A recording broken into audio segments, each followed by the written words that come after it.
हरे कृष्णा। श्रील प्रभुपाद की जय। श्रीमद् भगवद गीता अध्याय 3 श्लोक संख्या 11।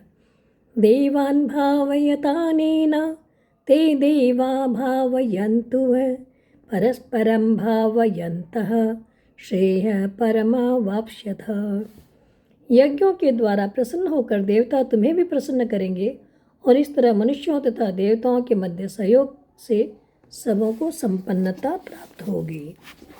इस श्लोक में भगवान कह रहे हैं कि देवान भावयतानेन, यहाँ देव शब्द जो है इससे इस शब्द में मनुष्य, देवता, ऋषि, पितर आदि समस्त प्राणियों को समझना चाहिए। कारण कि भक्ति में यज्ञार्थ कर्म में अपने अपने कर्तव्य करने मात्र से प्राणी मात्र को सुख पहुंचाना रहता है।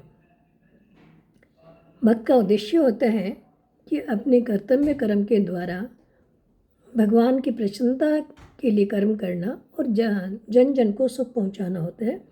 इसलिए ब्रह्मा जी संपूर्ण प्राणियों की उन्नति के लिए मनुष्यों को अपने कर्तव्य कर्म रूप यज्ञ का पालन करने का आदेश दे रहे हैं और कहते हैं कि अपने अपने कर्तव्य का पालन करने से मनुष्य का स्वतः कल्याण हो जाता है और कर्तव्य कर्म करने का पूर्ण अधिकारी सिर्फ मनुष्य ही है।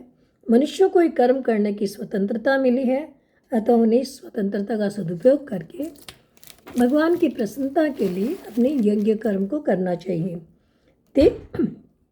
ते देव भाव व्यंतु है।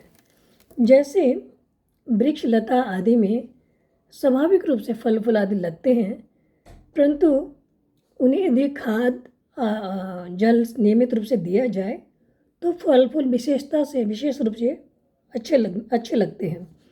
ऐसे ही यजन याजन पठन पाठन पूजन आदि से देवताओं की पुष्टि होती है, जिससे देवताओं का काम विशेष न्यायप्रद हो जाता है। परंतु जब मनुष्य अपने कर्मों का पालन नहीं करता, देवताओं के लिए यज्ञार्थ कर्म नहीं करता, तो उनके देवताओं को पुष्टि नहीं मिलती और देवता भी बदले में मनुष्य को जो आवश्यक सामग्री है प्रदान करने में कमी आ जाती है।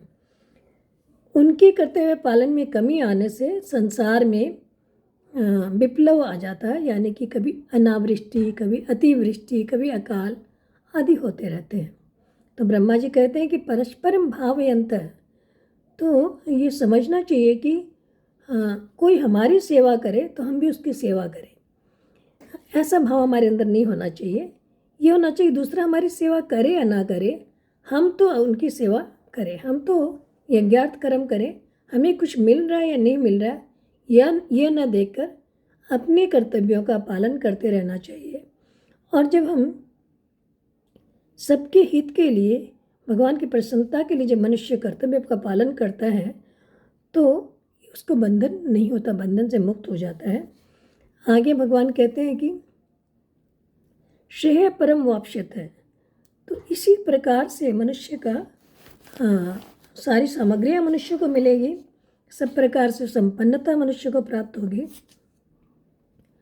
तो प्राय क्या हम देखते हैं कि ऐसी धारणा है कि परम कल्याण की प्राप्ति का एक कथन जो अतिशयोक्ति है। वास्तव में ऐसा होता नहीं, ऐसा एक धारणा बनी हुई है। परंतु अगर किसी को संदेह होता है तो प्रभुपाद कहते हैं कि कोई इसको खुद से करके देख सकता है।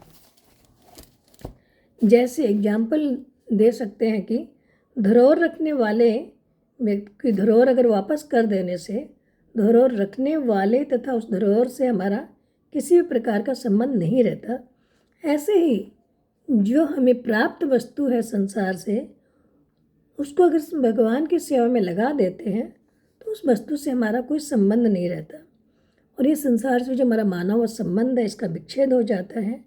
तो प्रजापति ब्रह्मा जी का भी यही कहना है कि तुम देवताओं को पुष्ट करो और देवता तुम्हें तुम्हारी आवश्यकता को पूर्ण करेंगे। इस तरह से तुम्हारे जीवन में हमेशा संपन्नता बनी रहेगी। हरे कृष्णा।